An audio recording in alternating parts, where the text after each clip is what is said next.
Hello everyone, स्वागत है आप सबका मेरे यूट्यूब चैनल पर। आज सुबह की शुरुआत हमने कुछ 5 बजे करी और फिर फ्रेश होने के बाद हम निकल गए वॉक पर। इतना प्यारा मौसम लग रहा था, हल्की हल्की सर्दी, और वॉक करने के बाद गर्मी भी लगाई थी। फिर वॉक करने के बाद हम घर आए और घर आकर फिर चाय बनाई। चाय पीने के बाद फिर हम अपने रूम में गए और टेबल की सफाई करी। उसके बाद हमने अपनी लिस्ट बनाई, क्या क्या टॉपिक आज पढ़ने हैं। लिस्ट ज़्यादा लंबी नहीं होने वाली क्योंकि आज शाम को मुझे जाना है एक फंक्शन पर। आज सुबह सुबह बहुत अच्छा फील हो रहा था तो हमने सोचा क्यों ना चलो आज एक मॉक लगा देते हैं सुबह सुबह। फिर हमने सबसे पहले फुल मॉक दिया। 3-4 दिन से इतने काम लगे रहते हैं कि मैं अपनी दादी बाबा के पास भी नहीं जा पा रही हूँ। मैं कल उनसे मिलने ज़रूर जाऊँगी। मुझे बहुत बेकार सा फील हो रहा था, मैं 3-4 दिन से उनसे मिली नहीं हूँ।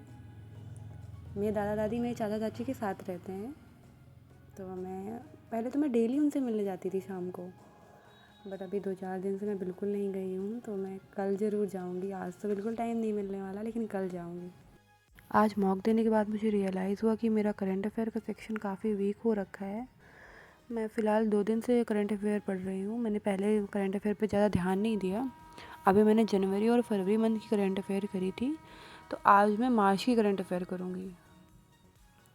और आज मैं ज़्यादा पढ़ाई भी नहीं कर पाऊँगी क्योंकि आज मेरे घर में काफ़ी सारा काम है और फिर शाम को मैं फ़ंक्शन पे भी जाना था। मम्मी बाहर गई हुई थी तो आज खाने की ड्यूटी भी हमारी ही लगी हुई थी।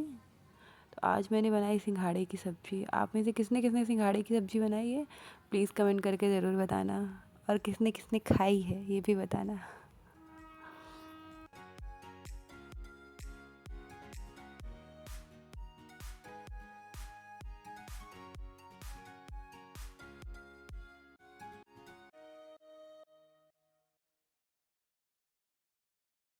आप सब लोग अपना टाइम कैसे मैनेज करते हो, प्लीज़ कमेंट करके बताओ, क्योंकि भाई साहब मुझसे तो नहीं हो पाता है। कोई दिन ज़्यादा प्रोडक्टिव हो जाता है तो कोई दिन कम।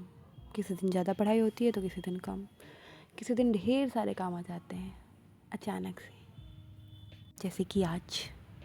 फिर भी हमने जैसे जैसे मैनेज किया अपना टाइम, और पढ़ाई के लिए थोड़ा बहुत टाइम निकाल ही लिया। उसके बाद मैंने फटाफट अपनी सिंघाड़े की सब्ज़ी प्रिपेयर करी। आज हमारे होम टाउन में बहुत ही कुछ ख़ास मेहमान आने वाले हैं, जिनसे मिलने के लिए आज हम शाम को जाएंगे। मैं आप सबको भी उनसे मिलाऊंगी। शायद आप उन्हें जानते हो, बहुत बड़ी कवित्री हैं अनामिका अंबर जैन जी, और गौरव चौहान जी कवि हैं, एंकर भी हैं, न्यूज़ 18 पर आते हैं, आपने उन्हें देखा होगा। और अनामिका जी के हस्बैंड थे सौरभ सुमन जैन जी और खुशबू शर्मा। आज बैठक लगने वाली है कवियों की, क्रांतिकारी कवियों की। तो आज हम कवि सम्मेलन में जाने वाले हैं शाम को। ज़्यादा दूर नहीं है, घर के पास में ही।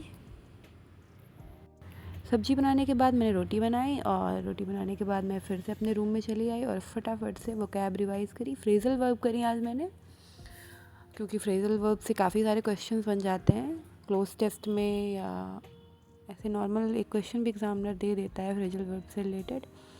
तो आज मैंने फ्रेज़ल वर्ब करी।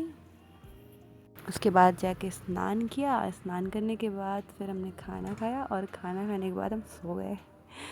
सोने के बाद आज हम ट्यूशन पढ़ाने भी नहीं गए। ट्यूशन में भी आज छुट्टी रखी और बोला संडे को पढ़ा दूँगी। फिर हम आ गए थे अपने कवि सम्मेलन में। भाई बहुत मज़ा आया। कवियों की क्या मतलब, कितनी मेहनत करते हैं, और लोगों को तालियां बजाने में भी शर्म आती है। आप अगली बार कभी भी कवि सम्मेलन में जाइएगा तो प्लीज़ तालियां ज़रूर बजाइएगा। इतनी मेहनत से वो कुछ पंक्तियाँ लिखते हैं हमारे लिए, और हम बस सुनते रहते हैं, ना ही उनका उत्साह बढ़ाते हैं। खैर, मुझे तो बहुत आनंद आया। आप सबको मेरा ब्लॉग कैसा लगा, प्लीज़ बताइएगा।